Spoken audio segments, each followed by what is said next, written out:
जय जय श्री राधा वल्लभ, जय जय श्री हरिवंश, जय जय श्री राधे राधे। गुरुदेव भगवान जी के चरणों में मेरा प्रणाम। राधे राधे राधे श्याम। सदगुरुदेव भगवान जी कहते हैं, सत्संग, सेवा, सुमिरन, चिंतन और क्षमा, ये 5 ऐसे स्तंभ हैं जो मनुष्य के जीवन को ईश्वर से जोड़ते हैं और उनके जीवन को सार्थक बनाते हैं। जो श्री राधा माधव चिंतन ग्रंथ है, इस ग्रंथ की रचना भाई जी द्वारा जितने भी 34 वर्षों के अंतर्गत जो भी सत्संग, प्रवचन और कल्याण पत्रिका द्वारा जो भाव प्रकाशित हुए हैं, उन्हें सबका समावेश करके इस ग्रंथ की रचना हुई है। इसके 7 प्रकीर्ण हैं। हम चर्चा कर रहे हैं पहले प्रकीर्ण श्री राधा जी। हमने इनके जो राधाष्टमी पर जो भाई जी के जो प्रवचन हैं दिन के, वो हमने पूरा सुन लिया है। रात्रि के आधे सुना है कल भाग में, और अब आधा जो भाग है वो भी रात्रि का ही प्रवचन है राधाष्टमी पर।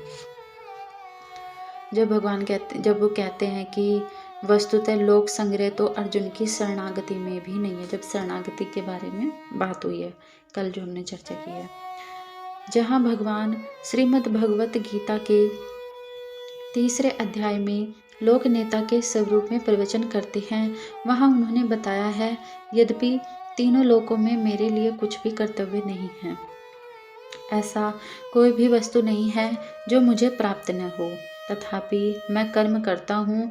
यदि मैं सावधान होकर कर्म न करूँ तो मेरी देखा देखी लोग सत्कर्मों का परित्याग कर देंगे और वे सब के सब नष्ट हो जाए तथा मैं सबके नष्ट होने में निमित्त बनूं, इसलिए मुझे कर्म करना पड़ता है।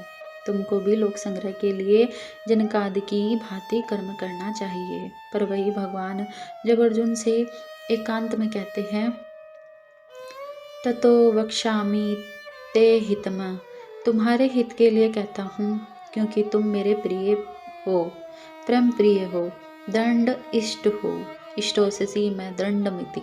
और वहाँ में स्पष्ट शब्दों में कहते हैं, सर्वदमान परित्यज्य, जो स्वयं धर्म नहीं छोड़ना चाहते, लोक संग्रह के लिए वे अपने शिष्य कहने वाले शिष्य से कहते हैं कि तुम सब धर्मों को छोड़ दो।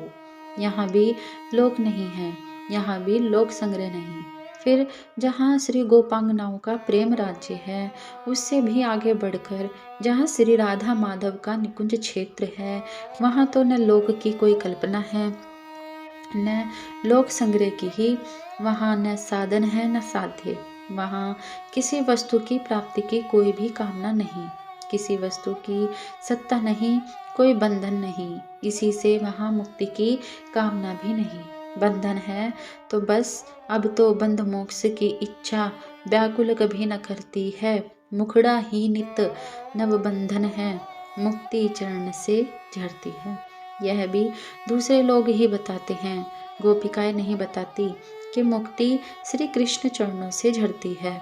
वहाँ तो मुक्ति भी मुक्ति हो चुकती है, वहाँ तो ब्रज रज उड़ी मस्त चढ़े, मुक्ति मुक्त है जाए, भाग्य से रज रज उड़कर मस्तक पर पड़ जाए तो मुक्ति की भी मुक्ति हो जाए। मुक्ति को भी एक बंधन रहता है, वह महापुरुषों को वर्ण करती है, संतों महात्माओं का वर्ण करती है। एक प्रसंग आया है, प्राचीन काल की बात है, सुधनवा जैसा योद्धा रणभूमि में मरने जा रहा है।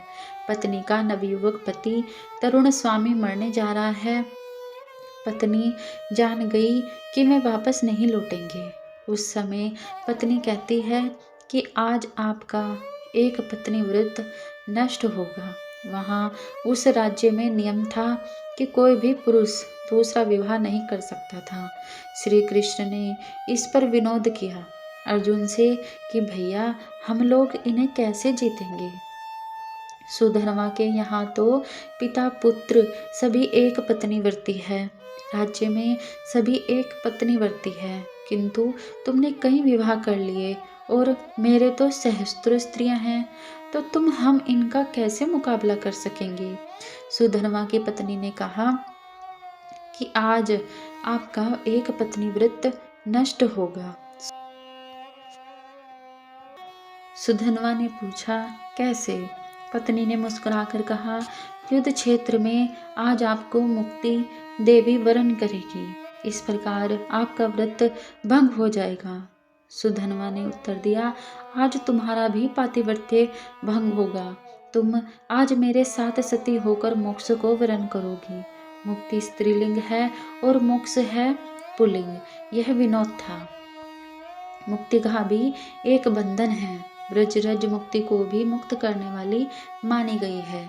जहाँ बंधन में मुक्ति की इच्छा नहीं है, श्री कृष्ण के एक राधा है और राधा के एक श्री कृष्ण है, वहाँ पर साधना नहीं है, साध्य नहीं है, कोई साधक नहीं है। वहाँ केवल राधा है और श्री कृष्ण, वे दोनों एक हैं और एक होकर ही दो बने हुए परस्पर रसास्वादन करने के लिए नित्य प्रेम लीला करते हैं, विहार करते हैं और उसी में प्रमत्त रहते हैं।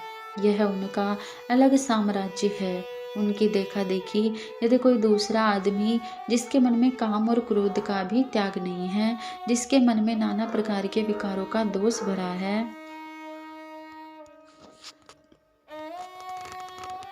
राधे राधे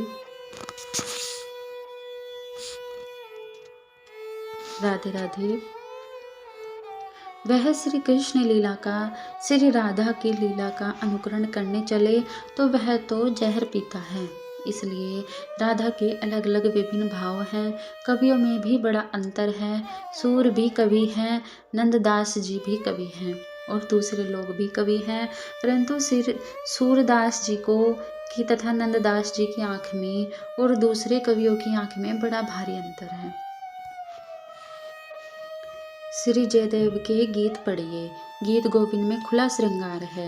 जयदेव के महात्मा थे, वे जिस प्रकार के अधिकारी थे उस प्रकार के अधिकारी श्रृंगारी कवि कौन है। इसलिए जयदेव को आदर्श मानकर श्री चैतन्य महाप्रभु ने जगह जगह उनका स्मरण किया है।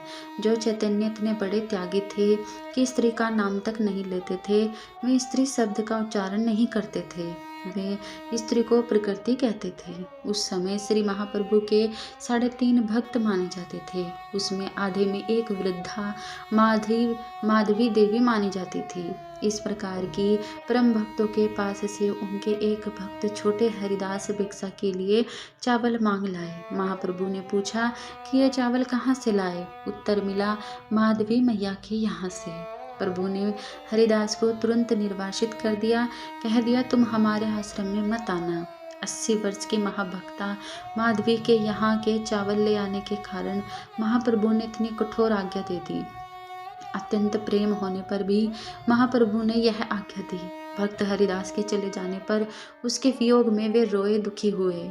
2 वर्ष बाद हरिदास ने त्रिवेणी जाकर अपना देह विसर्जन कर दिया, पर महाप्रभु बोले नहीं। उन्होंने कहा कि यह दंड मैंने उसे नहीं, स्वयं अपने आप को दिया है। यह दंड मेरे संन्यास और आश्रम की मर्यादा की रक्षा के लिए था। इस प्रकार के महात्यागी चैतन्य कवि जयदेव के श्रृंगार भरे पदों को सुनकर नाच उठते थे। उनकी आंखें और थी, पर जो श्री कृष्ण को, श्री राधा को काम जगत के खुले श्रृंगार में उतारकर, गंदगी में उतारकर अपनी गंदी वासनाओं की पूर्ति करना चाहते हैं, उनकी आंखें दूसरी हैं। बोलचाल में लोग कहते हैं, नैनो मन तेल होगा न राधा नाचेगी। यह बोलचाल की राधा दूसरी है। राधा क्या चीज है? चैतन्य चरितामृत में इसका उत्तर है, बड़ा सुंदर है, मनन करने योग्य है। वहाँ ग्रंथकार कहते हैं, राधा भगवान की आहार्दनी शक्ति है। शेष चर्चा कल करेंगे। बोलो भक्तस्थल भगवान की जय, भगवान के भक्तों की जय, सभी संतन की जय, हरि भक्तन की जय। जय जय श्री राधे श्याम।